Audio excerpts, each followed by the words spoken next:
So it's basically we hate Trump rally. We hate the Orange Man rally. We hate the Orange Man rally. They're going crazy. So the No Kings rally just crowns for clowns. All right. You ever notice these modern No Kings rallies don't really stand for anything, right? They don't have a real message. No Kings, it's basically we don't like orange suntan skin or something.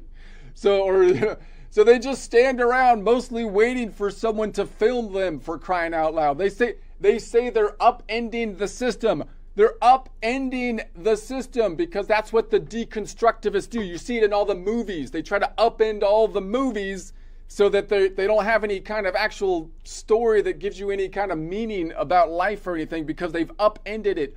But the last movie that really upended anything was Top Gun Maverick. Why?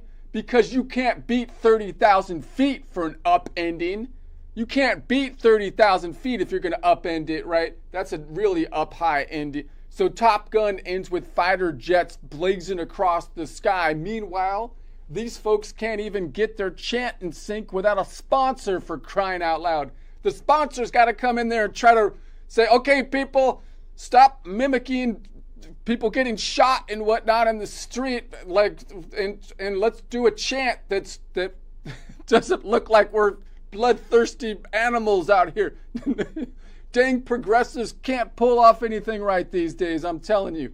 Even their No Kings rally got upended by an AI Trump dump meme from 30,000 feet. And honestly, I'm happy to see it. They're all upset about a stupid meme again. They get mad about these memes, and that becomes an actual news story. The news story is about the meme. He's as bad as the worst tyrants ever in history because he put a meme out there. So I'm sick of hearing the whining about stupid stuff. I'm sick of hearing the whining. I'm not down with that. If the whole circus gets upended by a meme, that's poetic justice with a better ending. So more people laughed at the meme than listened to 1,000 activists screaming about the tyrant of brunch, right? Because again, the messaging, what is the messaging here? Like, I watched the rally in like Europe where they had a specific message. They were like, we don't like, it seems, I don't know. I feel like, so you'd think the frogs in the crowd would love the crap meme, given how much it attracts the flies. So they're going to have their brunch at it. At the end of the whole crazy No Kings Day, we were left with one lonely letter. Why? As in, why did we even show up?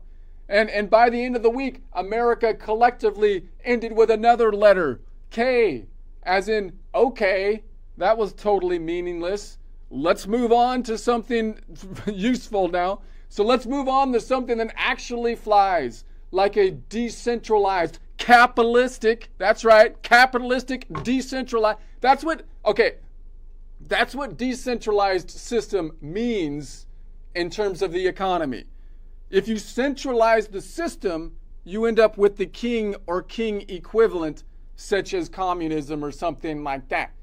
Capitalism is the tool to decentralize the economy, removing the power from the central place, which is the antidote to not have the kings.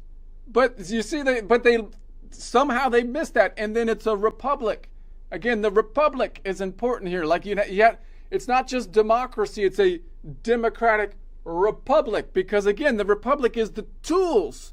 These are the actual tools that you need to decentralize the power, so it doesn't coalesce into a place where it gets taken over by a king. Which when you keep on trying to do the opposite and say that you're doing the thing, but you're doing the.